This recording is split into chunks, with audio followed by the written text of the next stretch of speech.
ଶିଖିବା ହେଲା। ଯାଦୁ ମଞ୍ଜି ବିଷୟରେ ଗୋଟେ ଗପ ଶୁଣିବା। ଦିନେ କ'ଣ ହେଇଛି, ଗୋଟେ ପିଲାଟା ତା ନାଁ ହେଲା ରୋଶନ।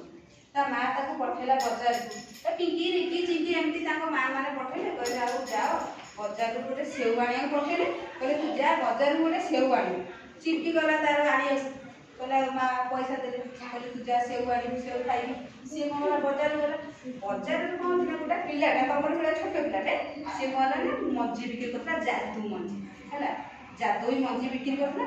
ସିଏ କ'ଣ କଲା ନା ସେତିକିବେଳେ ସେ ପିଲାଟାକୁ ଦେଲା, କହିଲା ନେଇଯା ତମେ ଏ ମଞ୍ଜିଟା ନେଇଯାଅ। ସିଏ ପିଲାଟା ନେଇ ଆସିଲା, ରୋଶନ ଯିଏ ନେଇ ଆସିଲା, କହିଲା ମୋ ମା କହିଲେ ମୋତେ ସେଉ ନେଇକି ଯିବାକୁ, ମୁଁ ମଞ୍ଜି ନେବି ନା, ହଁ ତମେ ଏଇ ମଞ୍ଜି ନେଇଯାଅ, ତମେ ସେଉ ଗଛ ହବ ହେଲା। ସିଏ କ'ଣ ସେ ମଞ୍ଜି ନେଇ ଆସିଲା।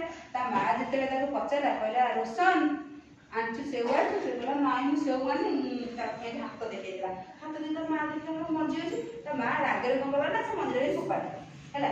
ଯେତେବେଳେ ଫୋପାଡ଼ିଥିଲା ତତେ ପଠେଇଥିଲା ସେଉ ଆଣିବାକୁ, ତୁ ମଞ୍ଜି ନେଇକି ଆସିଛୁ, ମା ରାଗିବେନି? ମା କ'ଣ କଲା, ସେ ମଞ୍ଜିଟାକୁ ଫୋପାଡ଼ି ଦେଲେ। ଯେତେବେଳେ ଫୋପାଡ଼ି ଦେଲେ, ସେ ଫୋପାଡ଼ି ଦେଲେ ଯେତେବେଳେ ସେତେବେଳେ ଗୋଟେ ଗଛ ଉଠିଲା, ଦେଖିଲାକୁ ସେଉ ଗଛ, ବିରାଟ ବଡ଼ ଗଛ ହେଲା, ତା ସବୁ ସେଉ ଫଳିଲା। ଯେତେବେଳେ ସେଉ ଫଳିଲା, ମା ପୁଅ ଦେଖିଲେ ଯେ ଏତେ ସେଉ ଫଳିଛି ସେ ଗଛରେ, ପୁରା ଖୁସି ହେଇଗଲେ, କହିଲେ ବଢ଼ିଆ ତ ସେଉ ହେଉଛି।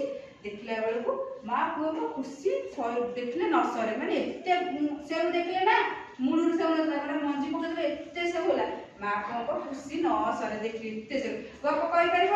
ବୁଝିଲ ଗପଟା? ଆଉ କହିପାରିବ? କହିଲେ ଦେଖିଆ ଯାଦୁଇ ମଞ୍ଜି ଗପ କିଏ କହିପାରିବ? କୁହ। ରୋଶନ।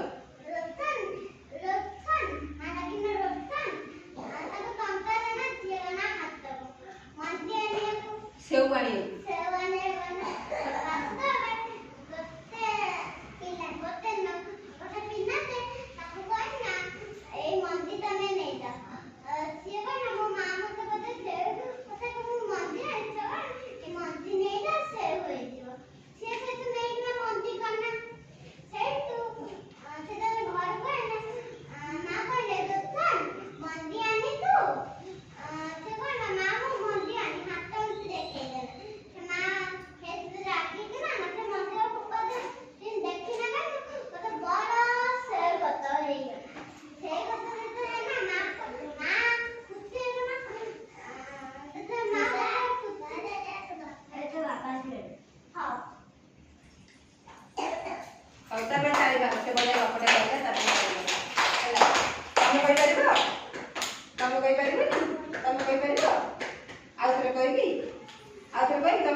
ରୋଶନ ସିଏ କ'ଣ ତା ମା ତାକୁ